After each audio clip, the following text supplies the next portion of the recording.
तर नमस्कार मंडळी, स्वागत आहे तुमचं एका नवीन व्हिडिओमध्ये.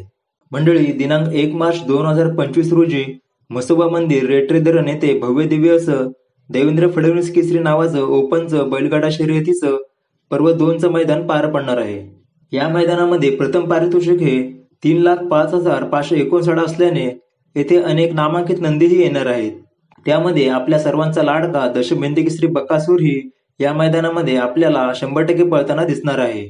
मंडळी, मागील वर्षी 9 मार्च 2024 रोजी देवेंद्र फडणवीस केसरी पर्व पहिले जेव्हा पार पडलं होतं, त्यावेळी याच मैदानामध्ये आपल्या लाडक्या दशम हिंदकेसरी बकासूर सोबत शिरसवडीकरांची हिंदकेसरी रायफल आपल्याला पळताना दिसली होती आणि या जोडीने या मैदानाच्या पहिल्या पर्वामध्ये प्रथम क्रमांकाचा मानही पटकावला होता.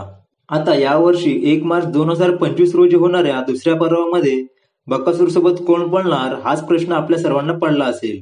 तर मंडळी, या 3 लाखाच्या मैदानामध्ये परत एकदा शिरसवडीकरांची हिंदकेसरी रायफल आणि बकासूर हा जोड आपल्याला 99% पळताना दिसणार आहे.